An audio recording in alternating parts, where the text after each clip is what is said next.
말씀을 가지고 여러분 제목을 좀 기억하십시다. 주여 남은 자를 구원하소서. 오늘 말씀을 통해서 오늘 우리 마음속에 이 같은 간절한 마음이 생겼으면 참 좋을 것 같아요. 우리가 광복 70주년 맞이하고 오늘 우리 하나님 앞에서 기념 예배로 드립니다. 기념 예배로 드린다는 것은 감사한다는 것이죠. 무슨 하나님께서 일제치하에 36년 그 앞제에서 우리를 구원해 주던 은혜를 좀 감사해 주는 은혜가 있었으면 참 좋겠다 싶어요. 여러분 우리 말도 글도 성도 이름도 다 빼앗겨드리지 않습니까? 쌀은 불량비로 세부치는 독거래까지 심지어는 교회 종탑에 종까지 다 공초를 당했습니다. 젊은 여성들은 위암으로 걸려가게 되고요. 그러나 하나님께서 고난 가운데도 낙심자고 강구한 주의 경건한 백성들의 기도를 들어주시고 사람의 손으로 하지 아니하시고 하나님의 손으로 물론 미국을 통해서 하셨습니다만은요, 일본 나가사키 히로시마의 원자폭탄 2개를 터뜨리니까 일본 왕이 항복을 하고 우리 민족이 해방된 것입니다.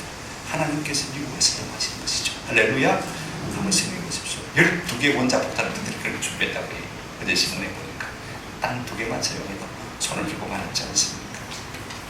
이로 말미암아 우리 민족이 해방을 받았어요. 저는 일제 만행을 우리 안희숙 사모님이 쓰신 죽으면 죽으리라는 책을 통해서 제가 생생히 보고 듣고 간증을 통해서 들었습니다. 그렇게 참 잔인하게 우리 민족이 못 살게 그랬구나. 여러분 한번 깨달고 싶거든. 죽으면 죽으리이다. 그게 보면 일제 만행과 하나님이 그 가운데 행하신 놀라운 일들을 우리가 생생하게 바라보고 믿음에 앞선 신앙의 선조들의 그 구색 믿음들을 우리가 보면서 감격할 수 있을 것 같아요. 저는요 늘 마음속에 그런 화두를 가지고 있습니다. 철을 알면 철이 될까. 며칠 전에 우리가 입춘을 지나지 않습니까? 제가 입춘 줄 모르고 지나갔어요. 얼마나 마음에 스스로 자책이 되는지 한번 더 합시다. 역사를 알면 사명을 알까. 우리 예수 믿는 사람은 역사관이 투자해야 돼요. 그래야 오늘 이 시대에 내가 무엇을 할 것인가를 분명히 알 수가 있는 것입니다. 여러분 삶 속에서 삶의 화두로 역사를 내가 알면 좀 사명을 할 수 있을까. 그런 의문을 가지고 역사 공부를 좀 많이 했으면 좋겠고, 시간이 없으면요 영화라도 보시면 될 것 같아요. 요즘 보니까 우리 국제시장을 통해서 그 다음에 영평의 전선 못 봤습니다만, 그 다음에 암살, 이런 같은 영화들이 우리의 애국심을 일깨우고 우리의 역사를 우리에게 좀 잘 보여주고 있는 것 같아요.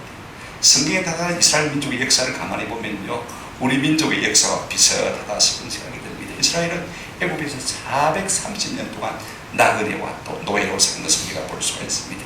초강대국 당시에 애국의 압제를 받았습니다. 여러분 누가 이스라엘 백성들은 그 애국의 손에서 건져낼 줄 알겠습니까? 하나님이 역사하시니까 10가지 재앙으로 애국의 바로가 손을 들고 가는 것을 우리가 잘 알고 있지 않습니까? 우리가 일본에서 구원받은 것도 똑같이 우리 민족이 한 것입니까? 우리 군대가 한 것입니까? 우리 정치가 한 것입니까? 하나님이 하신 것. 참 감사하죠. 이 같은 구원을 우리에게 주신 하나님께 감사함이 마땅한 줄로 믿습니다. 기념한다는 것이 무엇을 말하는 것입니까? 어떤 사람이나 사건을 오랫동안 잊지 않고 기억하고 감사하는 것을 말하는 것입니다. 여러분 오늘 사람들은요 진짜로 잊어버려야 될 것들은 자꾸 마음에 새기려고 하고, 잊지 말아야 될 것들은 있는 그런 기량이 상당히 많이 있는 것 같아요. 오늘 우리 민족의 역사를 좀 우리가 오늘만큼이라도 좀 돌아보고 생각하고, 하나님께서 역사 가운데 어떤 섭리를 우리 가운데 하시는지를 좀 볼 수 있으면 참 좋겠다 싶어요. 한번 더 합시다. 과거를 보면 미래가 보입니다. 역사를 보면 사명이 보입니다. 왜 오늘날 많은 사람들이 갈피를 잡지 못하고 당황하는 것일까요? 지난 역사를 잊어버렸기 때문에 그런 것입니다. 역사를 보면요 길이 보여요. 내가 나아가야 할 방향이 보이는 것을 우리가 볼 수가 있습니다. 오늘 이스라엘 백성의 역사를 좀 보면서 우리 민족의 나아갈 바를 깨닫고 우리를 향하신 하나님의 뜻이 무엇인지 발견할 수 있는 그런 은혜가 있으면 참 좋겠습니다. 오늘 보면은요 하나님께서 유다 민족의 멸망을 이미 기정시하시고 다시 회복시킬 것을 말씀하시고, 회복시킨 다음에는 어떤 결과가 나타나게 될지를 말씀해 주고 있습니다. 우리가 논리적인 순서를 따라서 하나 더 마음에 삽입하는 것이 좋을 것 같아요. 그렇다면 무엇 때문에 하나님께서 유다 민족을 징계하시는 것일까? 이걸 좀 먼저 우리가 생각했으면 좋겠습니다. 우리가 생각할 것은요 역사의 질곡에는요 한번 따라합시다. 반드시 하나님의 징계가 있습니다. 여러분 우리가 당하는 모든 삶의 고난에는요 이 징계, 성격이 있다는 사실을 좀 기억했으면 좋겠습니다. 누구나 살면서 다 고난이 있지 않습니까? 그죠? 하나님께서 우리에게 징계도 포함하고 계시고 그 속에서 우리를 다루어 나가고 계신 것을 볼 수가 있습니다. 나아가서 모든 민족의 질곡의 역사에도 징계의 성격이 반드시 나타나는 것을 우리가 볼 수가 있습니다. 그러나 여러분 우리가 생각하듯이 징계가 다 나쁜 것은 아닙니다. 징계가 없으면요 사생자고 아들이 아니지 않습니까? 보십시오. 부모가 왜 자식을 징계하는 것입니까? 사랑하기 때문에 잘 되라고 징계하는 것. 하나님께서 우리를 왜 권면하시고 왜 우리를 훈련시키시고 왜 우리를 징계하시는 것입니까? 잘 되라 우리를 사랑하시기 때문에 간단한 것. 저는 징계를 갖다가 늘 이런 단어로 생각합니다. 한번 따라합시다. 아들 만들기. 하나님의 징계가 없으면 아들이 되어줄 수가 없는 것. 이 징계를 통해서 우리는 하나님의 자녀로 계속 섞어들어가는 거예요. 개인도 마찬가지, 국가도 마찬가지고 민족도 마찬가지, 유대민족도 우리 민족도 마찬가지입니다. 그래서 다윗은 시편 119편 67절에서 우리가 잘 아는 말씀이죠.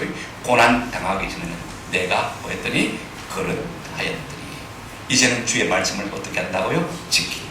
징계를 받기 전에는 내가 내 마음대로 살았습니다만, 그러나 이제는 내가 이 징계를 통해서, 이 고난을 통해서 주의 말씀을 지킨다. 그렇게 말하고 있는 것을 볼 수가 있습니다. 오늘 예레미야 선자가 여는 당시에 유다 상황이 어떠했습니까? 우리가 잘 알다시피 예레미야 선자 당시에는 이미 북이스라엘 왕국은요 주전 722년에 아수르라는 강대국에 의해서 삼켜집니다. 오래되었습니다. 135년이 다 지나버렸어요. 무엇 때문에 하나님께서 그들을 징계하신 것입니까? 우상 숭배가 얼마나 심한지 하나님께서 그것을 그냥 참아두고 보실 수가 없었던 것입니다.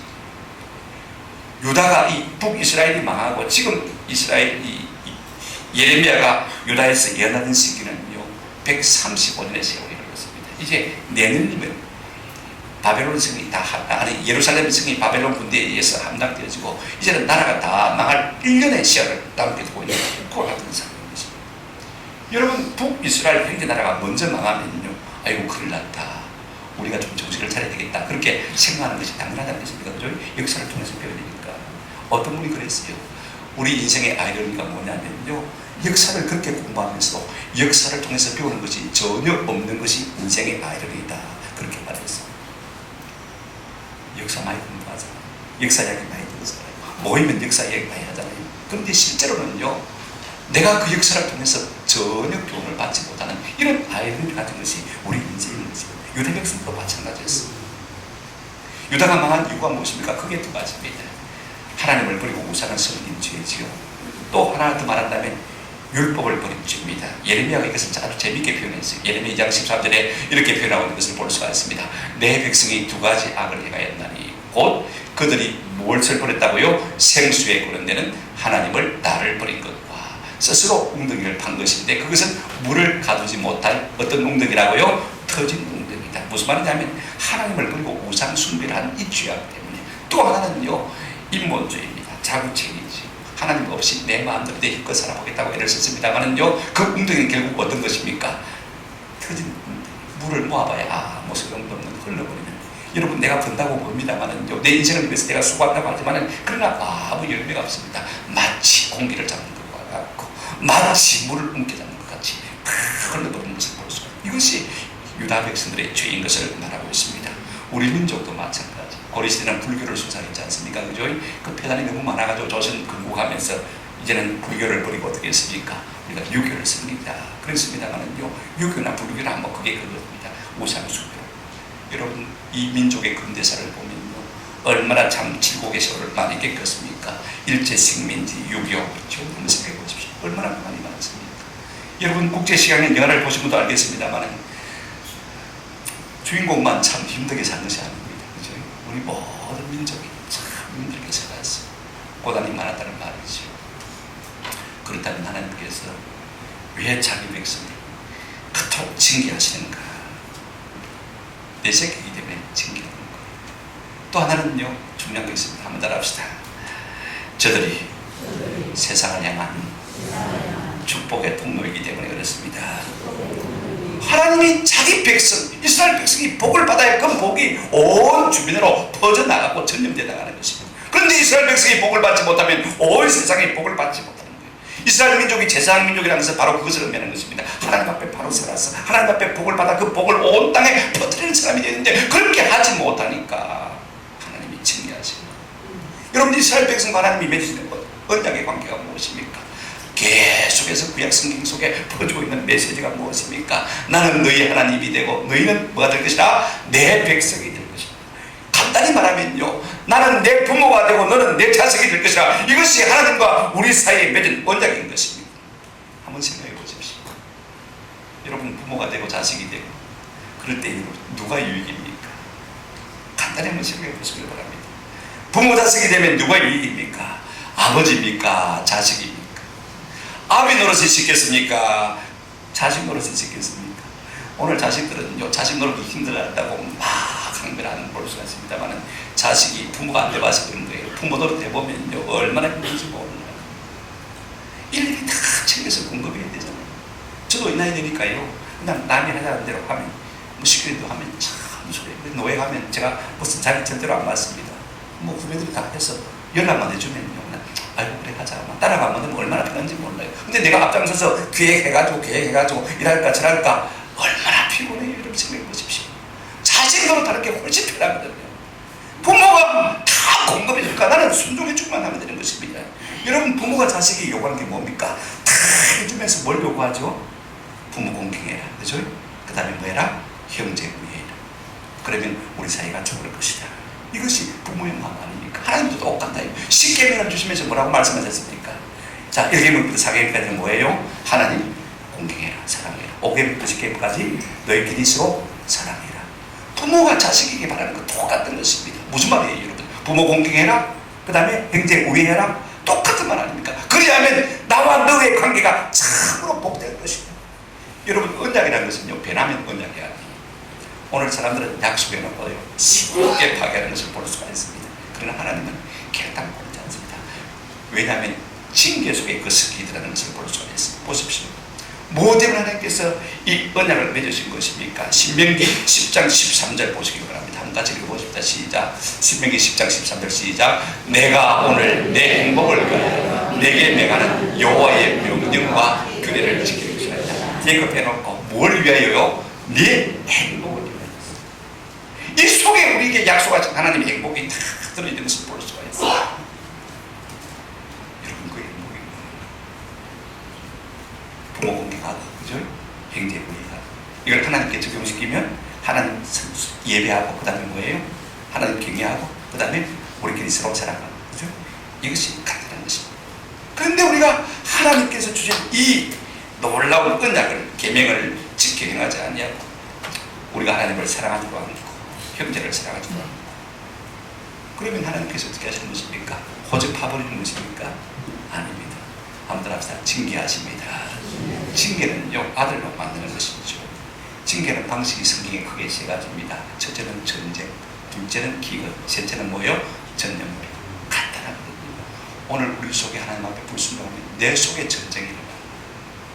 자꾸 가족과도 불화하게 되고 주변 사람들도 불화하게 되죠. 만족이 없는 거예요. 기근이 뭐예요? 내가 아무리 노력해도 수고해도 내가 수고한 만큼 들어오지 않는 거예요. 이와 같은 기근 우리가 경험하는 거예요. 그 다음에 전염병이 뭐예요? 질병들이 오늘 우리 가운데 있지 않습니까? 이걸 통해서 하나님께서 어떻게 하십니까? 아들을 만들어가신 것을 볼 수가 있습니다. 그러나 여러분, 이렇게 징계하신다면 하나님께서 반드시 고쳐주시고 반드시 회복시키는 것이 오늘 성경에 나타나는 것을 볼 수가 있습니다. 하나님은요, 우리의 어떠함에도 불구하고 영원한 사랑으로 우리를 사랑하시는 하나님이신 줄로 믿습니다. 자, 그런데 본문을 보시기 바랍니다. 오늘 본문에 있는 내용을 좀 이야기하려고 합니다. 하나님의 징계는요, 그 치료와 회복의 목적이 있는 것을 우리가 볼 수가 있습니다. 보십시오. 이스라엘 백성들이 이제 바벨론으로 끌려가게 되었습니다. 70년 동안 고난을 당하게 된 거예요. 예레미야 선지자를 통해서 말씀하시기를 70년 후에는 내가 다시 너희를 끌겠다. 그 다음에 온 민족을 다시 모으겠다. 여러분, 우리 민족이 참 많은 고난을 겪었습니다만 이 70년 동안에 세계 속에 한국으로 우뚝 서 있지 않습니까? 참 놀라운 유대민족도 마찬가지입니다만 1945년 독립을 하고 지금 세계 각국에서 모든 유대인들이 계속해서 모여들고 있지 않습니까? 오늘 예레미야가 예언하는 것은요, 이제 유다 나라가 완전히 몰락하기 1년 전입니다. 그 정도로 망가졌어요. 하나님께서는 이 유다 민족의 이 망하는 것을 기정사실화하고 다시 내가 유대 민족을 회복시키겠다. 이걸 오늘 본문을 통해서 말씀하고 계신 것을 볼 수 있습니다. 어떻게 하겠다고 하십니까? 오늘 본문 한번 보시길 바랍니다. 7절 보시면요, 너희는 남은 백성의 구원을 위해서 기도하라 라고 말씀하시는 것을 볼 수가 있어요. 여호와께서 이와 같이 말씀하십니다. 너희는 여러 민족의 앞에 서서 야곱을 위하여 기뻐 외치라. 너희는 전파하며 찬양하며 말하라. 그 다음 부분 한 같이 읽겠습니다. 시작. 여호와여 주의 백성 이스라엘의 남은 자를 구원하소서 하라. 먼저 구원받은 이스라엘 백성들은 하나님 앞에서 그 구원을 위해 감사하고 기뻐하고 찬양하는 것이 마땅하겠지만 아직도 구원받지 못한 백성들이 남아있기 때문에 여호와여 남은 자를 구원하소서라고 기도하라고 하나님께서 우리에게 말씀하시는 것을 볼 수가 있습니다. 오늘 우리 역시 잘 살고 있지만 아직도 북한에서 압제받고 있는 우리의 동족과 동포들을 위해서 좀 기도할 필요가 있습니다. 한번 생각해 보십시오. 하나님 저들의 고통의 길을 경감시켜 주십시오. 남과 북이 피어지지 않고 하나 되게 해주십시오. 여러분, 독일의 동맹이요, 정치가 많은 거 아니에요. 제가 최근에 읽어보니까 참 놀라요. 칠곡교회가 수없이 위해서 기도하고 물주로 많이 도와줬죠. 그 다음에 동독교회도 통일되기 직전에 그들이 모여서 라이프치 교회에 모여가지고 70명이 모였다가 200명이 모였다가 그 다음에는 2000명이 모였다가 3000명이 모였다가 그 다음에 몇만 명이 모이니까요. 동독 공산주의 경찰이 도무지 감당이 안 돼요. 그냥 무장해제.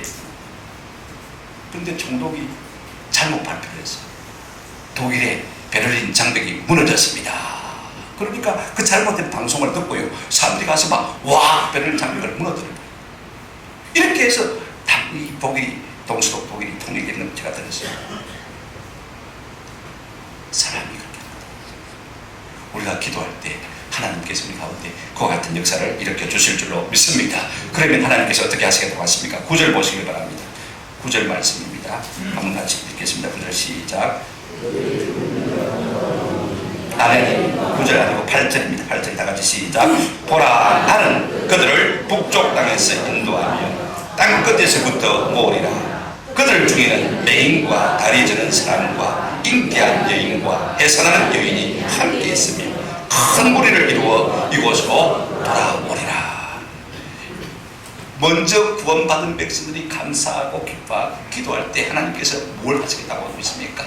나는 그들을 북쪽에서 인도하며, 하나님께서 이렇게 말씀하셨습니다.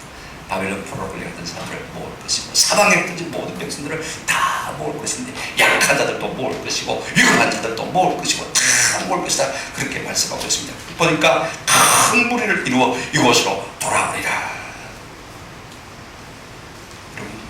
조선일보 뭐 일면 토픽이 무엇입니까?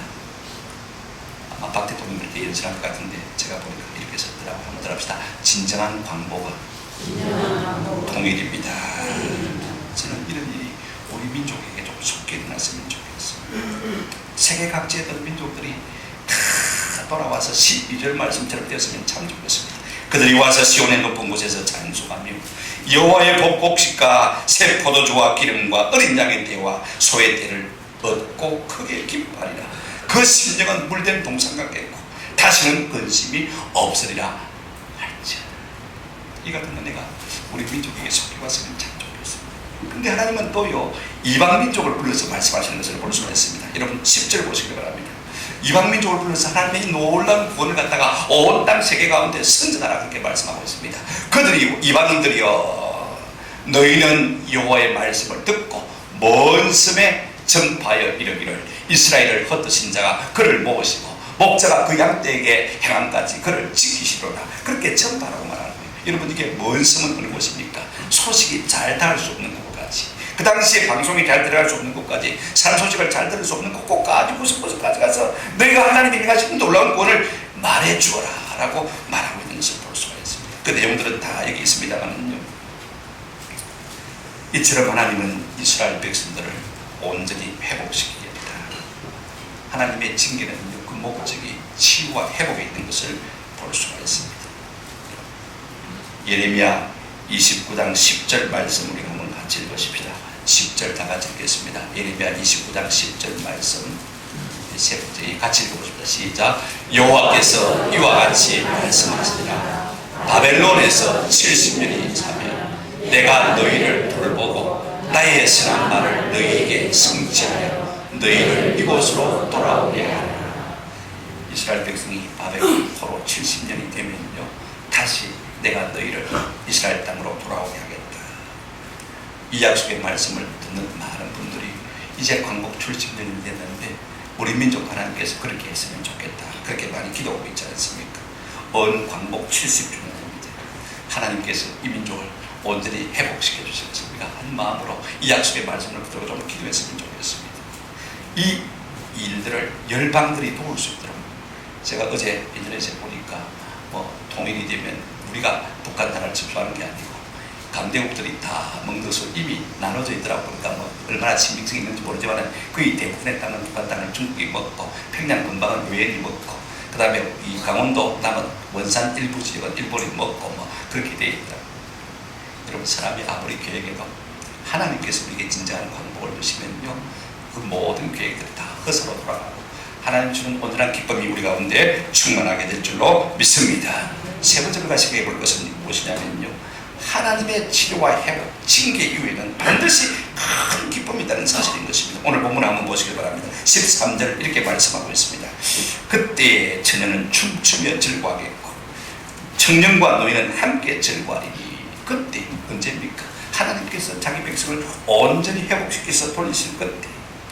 이스라엘 백성은 이 그때를 소망하면서 노래한 시편이 하나 있습니다. 시편 126편입니다. 제가 1절부터 3절까지 읽어드리겠습니다. 여호와께서 시온의 포로를 돌려보내실 때 우리는 꿈꾸는 것 같았다.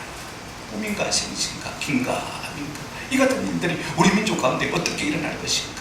그때 우리 입에는 웃음이 가득하고 우리 혀에는 찬양이 찾아오다. 그때 문나라 가운데서 말하기를 여호와께서 그들을 위하여 어떤 일을 행하셨다고요? 큰 일을 행하셨다. 하나님의 큰 일은 항상 구원입니다. 큰 일을 행하셨다. 3절 같이 한번 읽어보십니다. 여호와께서 우리를 위하여 큰 일을 행하셨으니 우리는 기뻐도다. 우리가 한 것이 아니고 하나님께서 우리 가운데 큰 일을 행하셨으니 우리가 기뻐도다. 여러분, 그 결과로 어떤 일들이 벌어지게 됩니까? 남녀노소 빈부귀천 할 것 없이 하나님께서 큰 기쁨을 주신 것을 볼 수 있어요. 오늘 보면 이렇게 말하고 있습니다. 슬픔을 돌려서 즐겁게 하며 근심으로부터 기쁨을 얻게 할 것이라. 우리의 모든 슬픔과 근심을 다 돌려서 즐거움과 기쁨으로 바꿔주실 것을 말씀하고 있는 것을 볼 수가 있습니다. 그 다음에 14절 보시면 이렇게 말씀하고 있습니다. 내가 기름으로 제사장들의 마음을 흡족하게 하며 내 복으로 내 백성을 만족하게 하리라. 여호와의 말씀입니다. 여러분, 제사장들이 얼마나 고난이 많겠어요. 나라와 민족이 없으니까, 성전이 없으니까 얼마나 하나님 앞에 울부짖었겠습니까? 하나님 이 민족을 어떻게 하시겠습니까? 여러분, 우리가 책임지고 기도해야 될 사람들, 교회가 제사장 민족이거든요. 그렇지 않습니까? 세상에 잘못했을 때 그들을 준비할 것이 아니라 하나님, 내가 하나님의 제사장으로서 못해서 그랬어요. 내가 바로 예배하지 못하고 바로 율법을 따라 살지 못했어. 내가 말씀을 따라 살지 못했어. 그 같은 일들이 벌어졌습니다. 이것이 제사장, 이것이 제사장. 오늘 본문에 뭐라고 했습니까? 내가 기름으로 제사장의 마음을 어떻게 하며요? 흡족하게 하며 내 복으로 내 백성을 만족하게 하리라. 그들의 모든 간구와 소원을 들어주시고 말미암아 마음의 기쁨과 평안을 주실 뿐 아니라 흡족하게 만족해 해주시겠다 약속하고 있는 것을 볼 수가 있습니다. 자, 여러분, 말씀을 좀 정리하려고 합니다.